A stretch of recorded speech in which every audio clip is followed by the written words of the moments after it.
What if your vacation turned into a lifelong fairy tale? In 1977, a 23-year-old Australian kindergarten teacher named Jane Gillespie embarked on a trip to Bali that would change her life forever. Little did she know that a chance encounter would lead her to become a real-life princess. But was this fairy tale as perfect as it seemed? Jane arrived in Bali. The lush, tropical surroundings were a world away from her life in Sydney. It was here that she met Prince Raka Kurtiasa, a charming local royal with a passion for children's theater. Their shared love for children sparked an instant connection. Over the next 2 weeks, Jane and Raka's romance blossomed. They explored Bali together, their bond growing stronger with each passing day. As her vacation came to an end, Jane faced a life-changing decision. Swept up in the whirlwind of newfound love, Jane made a bold move. She resigned from her teaching job in Sydney and returned to Bali for 3 months. What would happen next in this real-life fairy tale? 3 months in paradise.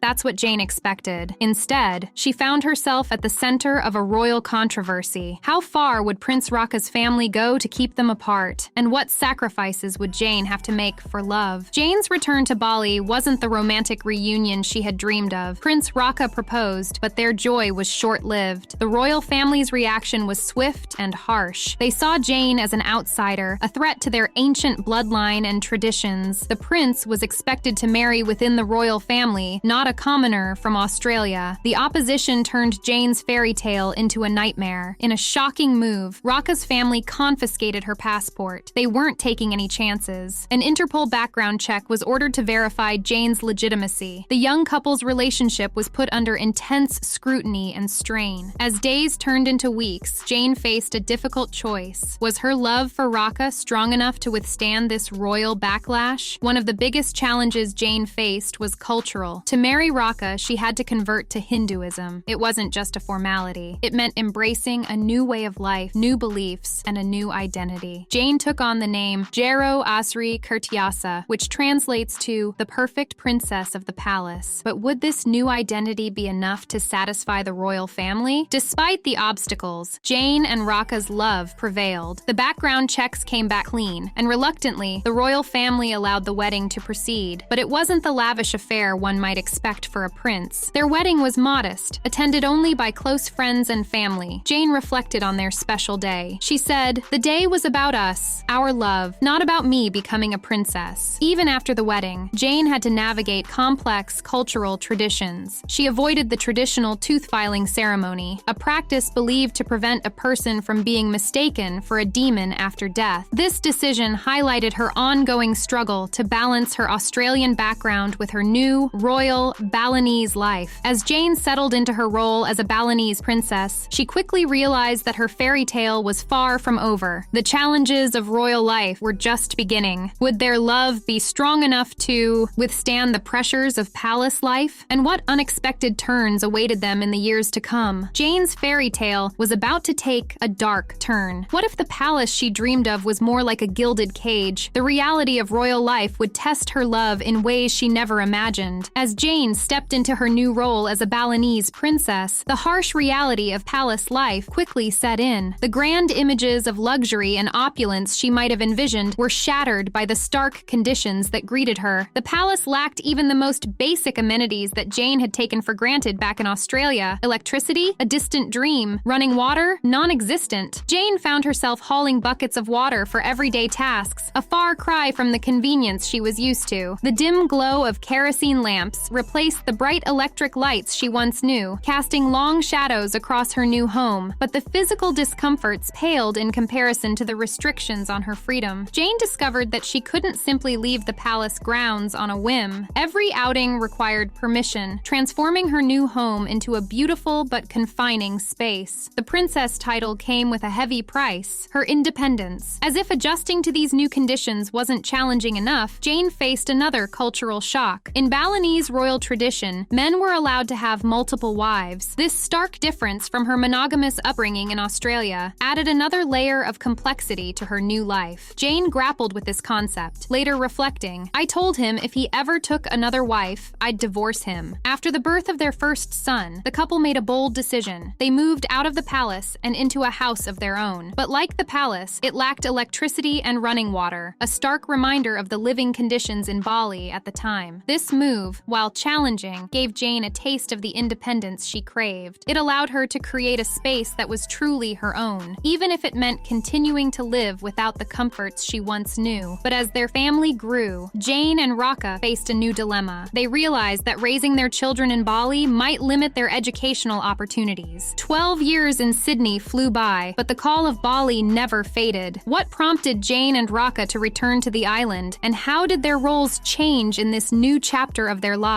The next part of their journey would test their love in ways they never imagined. Life in Sydney was a stark contrast to the palace in Bali. Raka, once a prince, now found himself working various jobs to support his family. He took on roles as a gardener and waiter, adapting to a life far removed from his royal upbringing. Jane, meanwhile, experienced a mix of emotions. She was back in familiar surroundings, but her heart was torn between two worlds. As their children grew, Jane and Raka faced a crucial decision. They wanted their kids to experience both Balinese and Australian cultures. After much deliberation, they made the bold choice to return to Bali. This move wasn't just about going back to their roots. It was about creating a rich cultural environment for their children's education and upbringing. Back in Bali, Jane and Raka's roles evolved. Raka resumed his royal duties, while Jane found a new passion. She became a successful businesswoman, managing a restaurant called Biku. Known for its high teas, the restaurant became a testament to Jane's ability to blend her Australian background with her Balinese life. But Jane's journey to fully embrace Balinese culture wasn't over. In 2017, 40 years after first arriving in Bali, Jane underwent a significant Balinese ritual, the tooth filing ceremony. This ancient tradition symbolizes the transition into adulthood and spiritual acceptance. Jane described the experience as more about the ritual than the actual filing, highlighting her deep respect for Balinese traditions. Today, Jane and Raka's love story continues to inspire. After 46 years of marriage, they remain deeply connected, still going on dates and enjoying each other's company. Their son Max's wedding in 2011 mirrored their own story, a beautiful reflection of the cultural bridges they've built over the years. Jane and Raka's love story is far from the typical fairy tale. Their journey was filled with challenges, from royal opposition to cultural adjustments. Yet, their enduring bond proved stronger than these obstacles. Their story challenges our perceptions of fairy tale romances. It shows that true love isn't about grand palaces or magical transformations, but about facing real-world struggles together. Jane's willingness to embrace a new culture and Raka's commitment to their relationship demonstrate the power of love across borders. As their story continues to unfold, with Raka now serving as the head of culture and religion in Ubud, we're left with a thought-provoking question: is true love worth giving up everything you know? Jane and Raka's 46-year romance suggests that sometimes the greatest adventures begin when we dare to follow our hearts. We hope you enjoyed this royal love story with a twist. If you did, give us a thumbs up, hit that subscribe button, and don't forget to tap the bell icon so you're first to know when the next royal reveal drops.